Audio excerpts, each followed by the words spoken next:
Welcome to Know What I Mean. My name's Oscar. My name's George, and this week our quote was about generosity, among other things, and it just made us feel great talking about this topic. We've talked before about how the thing that we discuss ends up making us feel that inside as we're talking about it, and we had some really interesting kind of realizations. At least I did. Some things where I kind of made connections, and I definitely think about the generosity and interconnectedness in a different way after having recorded this episode. And I mean, that I see the mark of a good conversation when you go away feeling better and like you've learned something new and understood something in a different way. So yeah, I had a lot of fun. Ditto. All right. Let's get into the episode. This week's quote is by spiritual teacher Jack Kornfield, one of my favorite spiritual authors and teachers. The quote goes, "Each act of generosity is a recognition of our interdependence, an expression of our Buddha nature." I went to a talk actually last night, not by Jack Kornfield, by someone else, and they were talking about this really interesting concept of informative and performative talks, the difference between informative and performative. Mm-hmm. So informative is quite self-explanatory. You're getting information from a talk, from what someone's saying. Performative talks are where it might be like even like a play or a film or something, but there's a performance happening in which there's a certain energy and feel to things and an atmosphere being created. And it's the process of the talk or entertainment or whatever it might be that is giving you something. And often there's a bit of a merge of informative and performative. The reason why I found this interesting in regards to this quote was just that I was thinking, why did I pick this quote? And it really isn't because I'm looking for more information on generosity.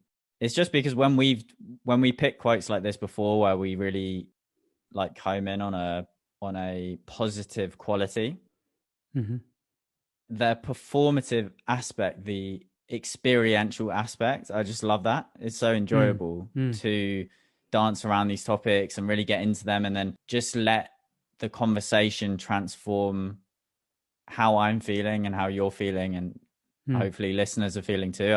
I just think I love that, and that's what I love about doing this podcast is the experience of doing it.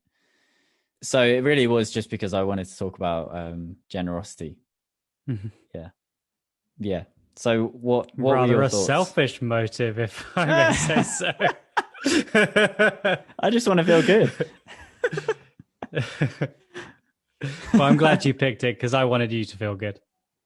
Yeah. Oh, that's nice. That's very generous of you. Yeah, you're welcome.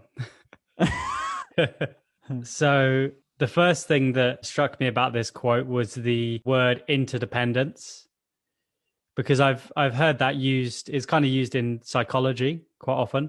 People often speak about like codependent or independent or interdependent relationships. And I was thinking about how that relates to the quote, how if you're codependent, that's usually associated with feeling like you're not whole, like you're in a polarized relationship where, say, one person is overly controlling, the other overly submissive, trying to placate the other.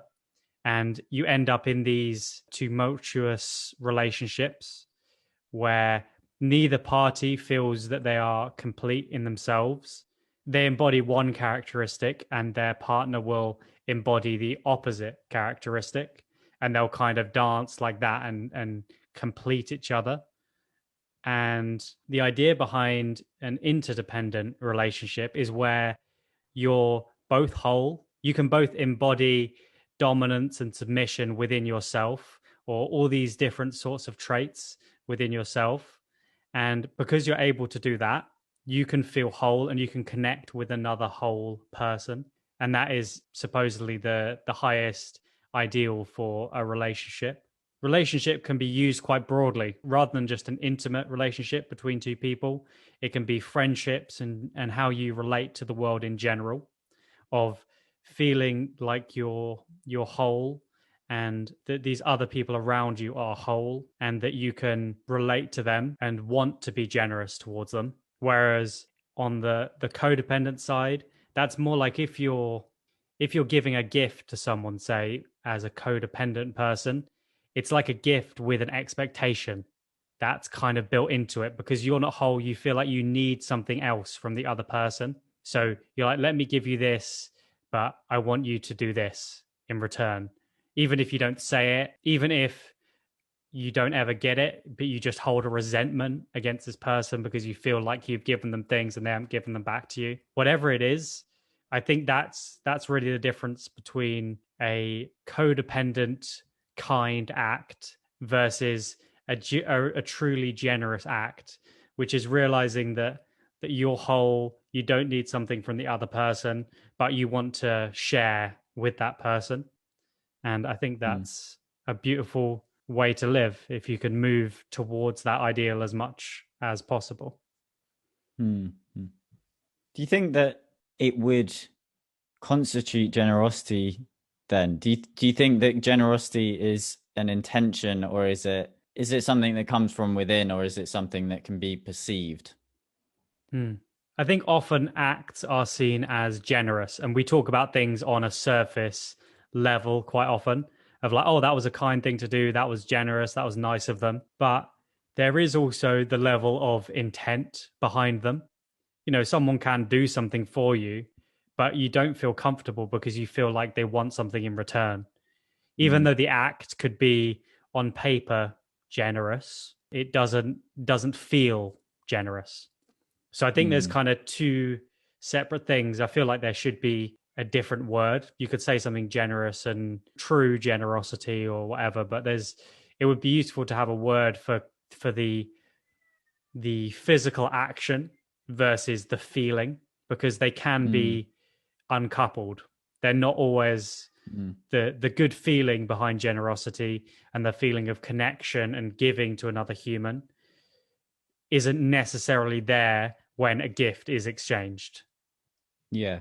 Now, I find it really interesting in my own life and my own experience of generosity. It's been a really interesting area to explore because, yeah, I've always made that link between generosity and a particular feeling. So in a way, I'm being generous and noticing my interdependence and noticing my unification and sharing with another. And then I feel good, or I feel connected, right? But quite often, actually, I'll be generous because I want to be generous and I feel that it's a good thing to do, but I won't actually have an emotional response to that thing, which is where I find it really an interesting area for me, because when I don't get that emotional response, when I don't necessarily feel connected, I can end up feeling quite confused because I'm a bit like, why don't like that? It's difficult to discern where my intentions are when I'm not getting any emotional feedback.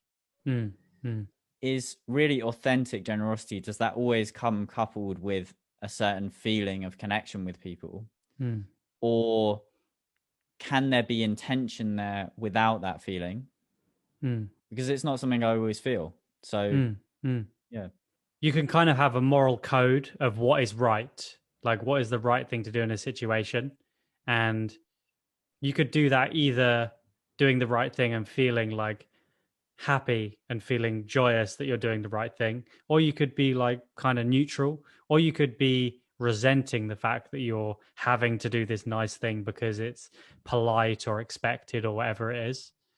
And I think that part of being within a society and being able to relate within that is learning to sometimes do things that you maybe don't want to do or don't feel like doing, because you understand that there are certain ideals that are more important than how you feel at the moment and just following your emotions. So it's definitely not some pious thing to be like, I am only generous when I feel like it. If I feel like being selfish, I'll just be selfish because that's a true expression of myself. Like that's not a great way to behave. I think it's good to notice those things of when you're doing a kind act but resenting it and thinking, why do I resent this? Why do I resent doing something kind for someone else? Like you can work on that stuff and try and feel better about those things and let it kind of alert you to things that might be a bit off, and you can adjust your life accordingly. But I think it's very important to have at least a moral standard of things that you think are right and doing them sometimes when you will resent doing those things, but then making sure that you know that it's not good to do lots of things you resent and that you should really work on avoiding that, either by doing less of those things, setting your life up differently, analyzing why you feel that resentment. But yeah, I think that they're quite separate things.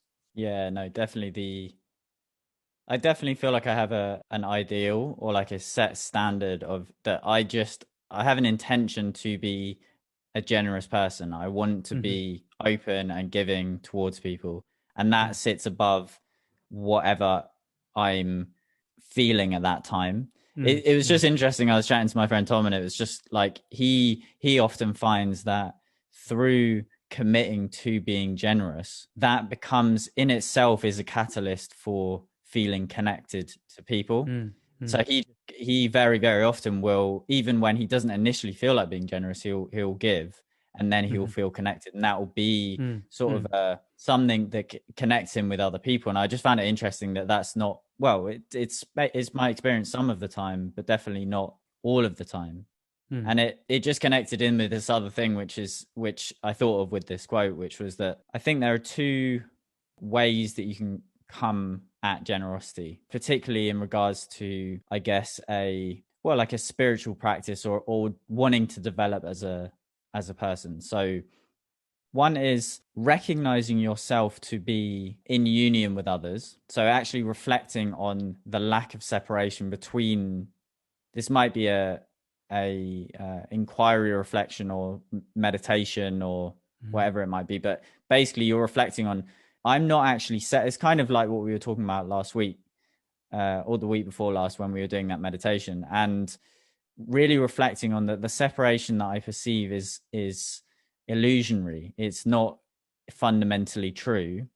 And when I do feel more unified, then generosity it's like a spring. It just it wells up, and it's a natural inclination, because if I'm not creating really hard boundaries between me and another, then I would give to another as I give to myself, so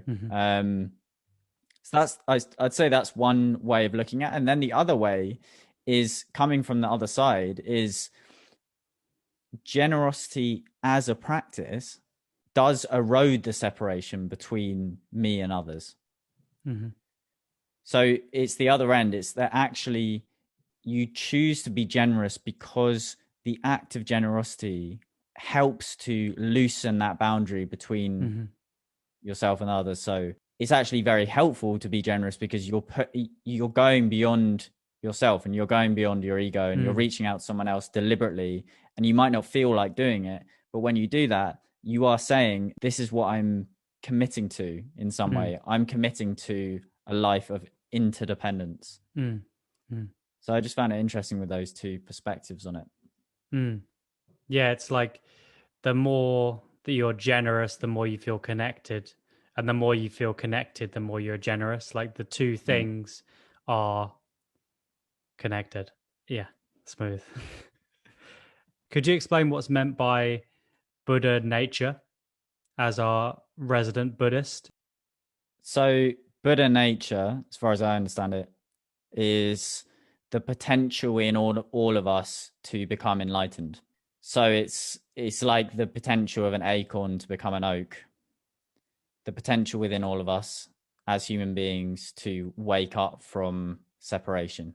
So it doesn't mean that every single acorn or every single person will become enlightened, but we all have a Buddha nature. We all have that seed within us to become enlightened. So each act of generosity is a recognition of our interdependence, is an expression of our Buddha nature. So generosity, giving, is a reflection of our capacity to be enlightened, our capacity to be awake. And it is a reflection of awakening. It is a reflection of non-separation. So again, that comes back to coming from that perspective of generous acts are eroding separation. They are putting us more in touch with the truth of interconnectedness between everything. They're like these little bridges that are going up. Every generous act is saying, I don't stop at this rigid line. I don't stop here. We are together in this. We are in, and I'm including you. And yeah. That fits in with a really nice metaphor for consciousness, which is of the lampshade. Like, imagine you have a lampshade with lots of little holes in it, and you have this one light source inside, but that one light source is shining through all of these different holes. And that is a way that you can look at consciousness within people, because each different person has all sorts of different biological factors, all different things in how they grew up, all these different things going on in their head. However, the awareness that's there, the space which is allowing all of those thoughts and life to arise, that is the same. The condition behind everyone, or the condition that allows, the condition that gives space for each person's personality and life to arise, is the same. It's the same ground of being between every person. And that's really how I think of this interdependence, is recognizing that it is the same thing behind it all. It's just each of these instances of consciousness are experiencing it in sometimes very dramatically different ways, but the capacity to love and to suffer and to awaken, as this quote says, is all there within each of those people. Yeah, and it just made me think of these two forces that seem to be happening in everyone's lives, which is solidifying separation and eroding separation. So in a way, anything that enhances our isolation and really creates a sense of separation will cause suffering on some level. And then anything that erodes it, including generosity, is reminding us of that connection that we all have, and will create expansiveness, will create this openness and connection. Because I've definitely identified and still identify somewhat in my when I'm not, my self-esteem's a bit low, as not a very generous person. That's one of the stories that I can tell myself. So I had just come off retreat, and if I've been on like a week-long retreat, then the following 1 or 2 weeks are just this whirlwind of amazing experience. It can be quite overwhelming, but just so much momentum with meditation and just very interesting things happening. And I remember coming off the train from Piccadilly Station in Manchester, and I turned the corner and I see it's a fairly main road. I see this taxi just slow to a stop, basically in the middle of the street, and it was obvious that the car had just broken down. And I was on my bike. I'd like collected my bike, and it was just totally instinctive. I just started locking up my bike, came along to the car, and just asked the guy if he needed help. And he stayed in the car, actually, I think, to steer the car. And I just pushed the car around the corner to where it could get onto basically just to park up. And I just felt like crying. I was so happy. I was so Mm, grateful to be given that opportunity. It was like, it was a really, really strong experience of the joy of generosity. It was just a mm, total impulse. mm, And I honestly just felt so thankful to this person whose car had broken down, mm, because it just felt like such a gift to be offered this opportunity to help in that way. When it mm, felt so unhindered, and again, like chat with my friend Tom, there's this thing called the generous impulse, where you act on an impulse of generosity as soon as it happens, and by doing that, you don't allow the mind to come in and start confusing matters and start bringing the ego in, start tying yourself in knots and wondering if it's, and getting confused, and basically mm, just acting straight away. And in that moment, when I helped push this guy's car, there was no time for me to figure anything mm, out. It just happened. And I just found it so strong how strongly positive and thankful I felt in that moment, mm, which was quite unusual for me to feel like that. mm. Um, Yeah. It's such an amazing thing when you surprise yourself in a positive way.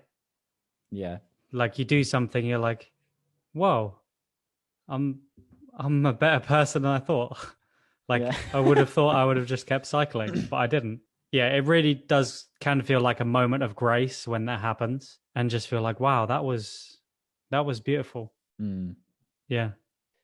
I'm mm. trying to think.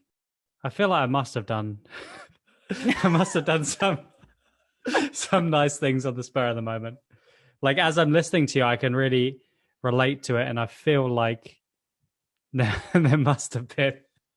That must But I be can't so. really bring any to mind, so maybe not.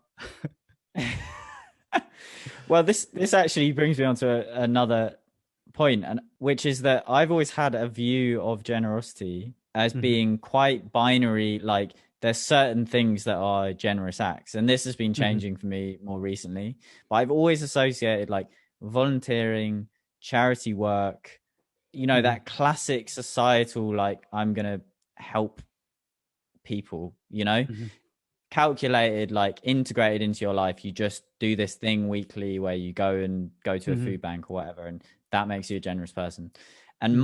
my view on that has really been changing on what generosity actually is in the last year, I think.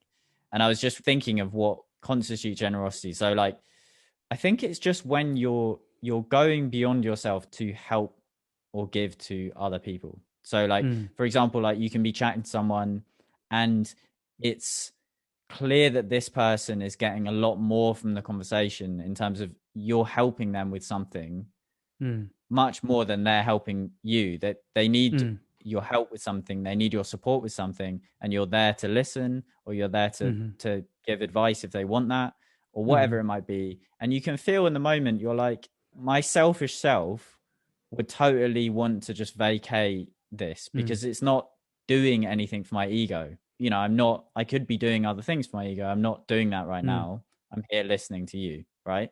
And that's a generous act. That's a generous act, I think. Well, I think a big part of something feeling generous is not there not being any pressure surrounding it. When it's something where you could have kept cycling, no one would have thought any different of you. It wouldn't have been bad or unethical to keep cycling. So I think generosity is when you're not gaining anything from it, and not only are you not gaining anything from it in the moment, but you don't have an expectation of gaining from it. You don't Mm, think like, oh, one day I'm gonna need a lift, and then this taxi driver can do me a favor. mm, It's purely just helping someone out, and I think that really, for me, that is the key to generosity: is a kind act that you don't need to do. That there was no pressure. You're not going to get any social clout for doing it. It's purely coming from a place of helping another human being. mm, mm. Yeah, that's definitely when it's pure. And I think that's definitely when, well, it comes back to that emotional clarity or that the clearness of the action. I think you can still be generous, even if it's not that pure, as in it can be a mixture of things, because obviously our intentions are often very mixed. By and large, you're doing something because you feel like, okay, I just want to help or do something. And then a little bit of you can be like, and I want to be a good person. And then another little bit of you might be like, well, I'm doing this person a favor, so maybe one day they'll do me a favor back, and there can be other things, I think, going around. But like, I think I guess it's when the basic instinct is just that you just want to give someone a hand, basically, that you want to help someone with something. And that's the main incentive. Yeah. I think with interdependence and depending on other people, I was thinking about this, like what independence or what interdependence really means. And it's like two or more things which are dependent on each other. But I think of it as not only dependent as in you need this other person. That is one way to look at it. But who you are depends on other people, because how other people behave around you is going to influence how you behave. If someone comes in with a really positive energy, that is going to change who you are and how you express yourself in that moment. So I think that's a beautiful way to look at this interdependence, because you see how you're constantly influencing other people and they're influencing you, and who you are is kind of reflected within them. And there's all of this connection that you can not see. You can think you're just like, I'm me, this is how I behave. Then I was feeling happy, then I was feeling sad, and feel like you're this isolated island that feels different things and does stuff on their own. However, you're really not. You're a very permeable membrane. All of these different influences in terms of the energy, and I mean that in kind of a spiritual, a woo-woo sort of energy, that like the energy that someone's bringing, and also just all of your environment, all the things around you, they're going to influence you and how you feel. And also you're going to influence the environment around you as you change things, as you pick things up and move them around, as you interact with other people. You tell them things which then influence the things that they tell other people. And it just, when you start thinking of it, the level of connection is just complete, and I love this word, is completely inextricable. Your connection, it's completely synchronous and whole and complete, and there's nothing outside of that system. There's no isolated thing. It's all completely connected and relative to each other. It's very wild. Yeah. When you really like think about that. Yeah, it's like porous, and yeah, I think it's lovely to consider, really. I think it's so easy to get into a place of assuming separation and assuming independence. That's the assumed state, and these concepts of interdependence and stuff, they're like nice concepts to just chuck in the mix now and then, and and talk about a little bit. And I mean, it can be a bit scary, I think, as well, to notice actually how something happened earlier, which I think was a reflection of this, which was, damn it, I'm going to forget the word. I said a word, and then you said, and it was a weird word. And if I was to listen back to the episode, then I'd hear it. But it was a bit of a strange word right at the beginning, and then you said it like 30 seconds later, right? Oh, right, yeah. And I do that all the time. I notice when I've said something that is quite unusual, and I realize that someone else has said it really, really recently, and I'm like, my assumed state is like I'm a unit. I'm like my own thing, and I'm progressing on my career, and I'm doing this and I'm doing that, and it's not true at all. It's we're deeply influencing each other, and that line, even that line, is very, very blurry if it's there at all, really. Yeah. It's really interesting as well what you're saying about being independent and thinking of interdependence as like a cool concept to work towards. But I think really from this conversation, it makes me think that we are interdependent, whether you realize you are or not. It's like that is the constant state of being, is one of interdependence. And that's what this quote is saying, is that this is a recognition of that interdependence, that interdependence that is always there. It's different to the interdependence within a relationship where you're like, okay, I need to make sure that I feel complete and that I'm relating to this person as another whole complete person. That's something more of to work towards and something to see as an ideal. But what we're talking about here really is that you are already completely connected to everything and every human and animal and everything. And that this is just a recognition of that fact that is always true. Yeah, and it's an expression of our Buddha nature. So it's our nature. It's not something we are aspiring towards. It's within us. It's already there. It's so nice to think of it in that way, you know. And I found it recently, actually, reflecting on, well, something like generosity. It can very easily get into the should territory. And my friend was saying, should is generally a projection, as in it's an assumed projection from other people. This is what you ought to be doing. You ought to be generous. And so generosity can get into should territory, where it's a good thing to do and you really ought to be generous. You really should be generous because it's a good thing to be doing. As opposed to coming at it from the angle of, this is a reflection of my deeper self. This is a reflection. This generosity is an act which comes from somewhere much deeper than my self-centered views about things. It's actually a reflection of my Buddha nature, a reflection of the deepest potential for happiness and connection and awakening within everyone. And generosity happens to be a reflection of that. That happens to be an act which is totally natural to my deeper self. It's not something outside that I best bring this into my life. I best bring in generosity. It's a reflection of something much, much more me, much deeper within me than some selfish act that I might choose to do. Because it's reflecting connection, which is already there. Yeah. Beautiful. I've loved this. Yeah. Yeah. So I knew it. Really right about, yeah. Performative. It's good to talk. Yeah, exactly.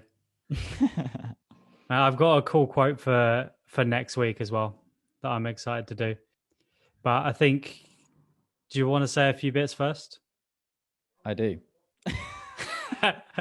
You didn't want to, but now you do. Yeah, I do. First thing I'd like to say is of your own volition. Yeah. Have you got anything you'd like to say, Oscar? We love you. Yes. Yeah. That high voice again. It's coming back. No, we'd just really like to recognize you, the listener, and say thank you so much for listening. If generosity, the theme of generosity, has felt performative, has felt engaging, and you feel good now, then it would be so good if you could just share this with someone and be generous towards them. And also, if you did fancy buying us coffee, then we'll have a link to our coffee account in the description for this episode. So thank you so much for listening. And George, I think you have the quote for next week. I believe so. The quote for next week is from our Lord and Savior, or a paraphrase from him, in the book of John 8:7. Okay. Let they who is without sin cast the first stone. If you've got any thoughts about this quote, it'd be great to get your feedback or any things that you think we should mention on the episode, you can send those to knowwhatimean.podcast on Instagram. And we got a link to our email address down in the description. Thanks for listening, and we will see you next week. Peace.